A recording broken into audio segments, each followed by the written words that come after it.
Hi అండి అందరికీ welcome back to my channel Viju's kitchen and vlog అండి. ఇవాళ మన తెలంగాణ స్పెషల్ బగారన్నంలోకి కానీ రోటీలోకి కానీ దేంట్లోకైనా సూపర్ టేస్ట్ ఇచ్చేది కర్రీ.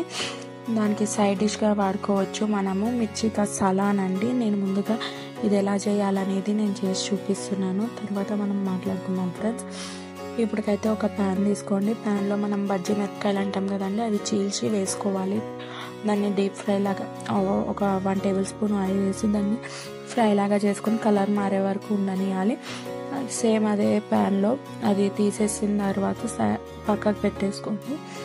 సేమ్ అదే ప్యాన్లో మనము పల్లీలు, నువ్వులు, కొంచెం బిర్యానీ ఆకు, దాల్చిన చెక్క, మిరియాలు, లవంగాలు ఇవన్నీ వేసుకోవాలి. సాజీరా ఇవన్నీ వేసుకోవాలి ఫ్రెండ్స్. ఇవన్నీ వేసుకొని మంచిగా కలుపుకొని సిమ్లో పెట్టుకొని వేయించుకున్నాక ఇవన్నీ ఒక మిక్సీ జార్లోకి అనేది ట్రాన్స్ఫర్ చేయండి. ట్రాన్స్ఫర్ చేసిన తర్వాత సేమ్ అదే ప్యాన్లోకి మనము 1 టేబుల్ స్పూన్ ఆయిల్ వేసుకుని ఆనియన్స్, 1 గ్రీన్ చిల్లీ వేసుకుని కొంచెం పసుపు వేసుకుని ఫ్రై చేసుకోవాలి కలర్ మారే వరకు.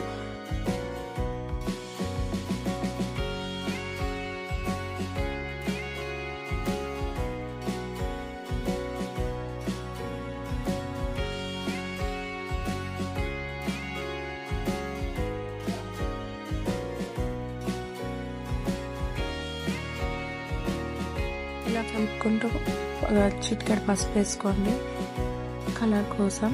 ఇదంతా కలర్ చేంజ్ అయిన తర్వాత మనము ఇది కూడా మిక్సీ జార్లోకి తీసుకొని ఇందులోపల మనము చింతపండు అనేది నానబెట్టుకోండి.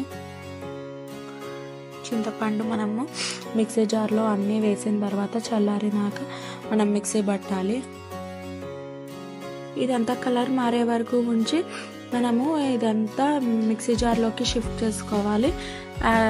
మనం చింతపండు అనేది కూడా ఈ మిక్సీ జార్లో మిక్సీ పట్టేటప్పుడు వేసుకోవాలి ఫ్రెండ్స్. చింతపండు గుజ్జు మిగిలిన వాటర్ అనేది లాస్ట్లో మనం మిక్సీలో మొత్తం వేస్ట్ చేయకుండా మొత్తం కలిపి షేక్ చేసి దాంట్లో పోసేసుకోవాలి. ఈ లోపల అదే ప్యాన్లో మనం అది మిక్సీ అంతా పట్టినాక సేమ్ అదే ప్యాన్లో మనము ఒక 1 టేబుల్ స్పూన్ ఆయిల్ వేసుకుని పోపు గింజలు, మినపప్పు, జీలకర్ర, ఆవాలు, ఎండుమిర్చి, పసుపు, ఇంగువ ఇవన్నీ వేసుకుని మనం ఆనియన్స్ అనేవి వేసుకోవాలి.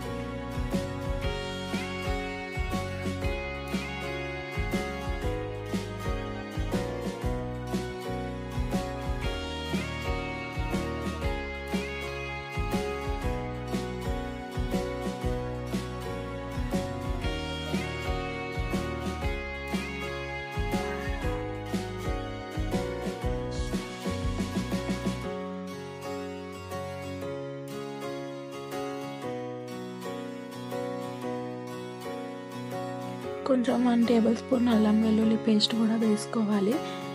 వేసుకున్నాక మనం మిక్సీ పట్టుకున్న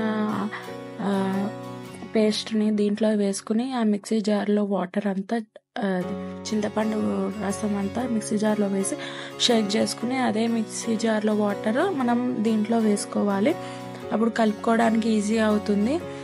దాంట్లోనే సేమ్ మనం ఒక 1.5 స్పూన్ కారము, 1 స్పూన్ ఉప్పు వేసుకొని ఇంత ధనియాల పొడి వేసుకొని కలుపుకోవాలి. కొంచెం సేపు మూత పెట్టుకోవాలి.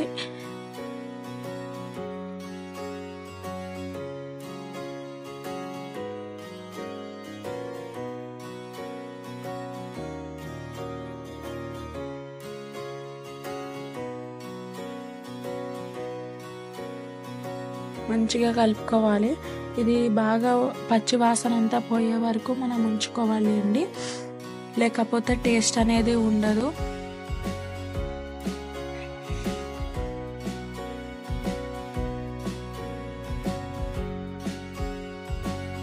దీంట్లోకి ఇప్పుడు మనము ధనియాల పొడి కూడా వేసుకోవాలి. ధనియాల పొడి వేసుకుని మంచిగా కలుపుకున్నాక ఇప్పుడు మనం ముందుగా తీసి పెట్టుకున్న మిర్చీలు అనేవి పెట్టుకున్న మిర్చీలు అనేవి దీంట్లోకి వేసి కొంచెం వాటర్ అనేవి పోసుకోవాలి.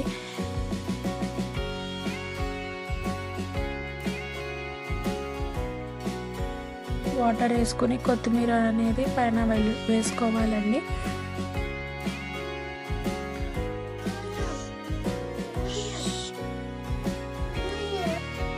కొత్తిమీర అనేది వేసుకొని బాగా ఉడికి పైనకి ఆయిల్ అంతా తేలే వరకు ఉంచుకోవాలి. ఇలా అయిన తర్వాత కూర అయిపోయినట్టే అండి. ఇది మనం సర్వ్ చేసుకుంటే అయిపోయినట్టే. Thank you for watching this video అండి. థ్యాంక్ యూ ఫర్ కొత్తగా చూసేవాళ్ళు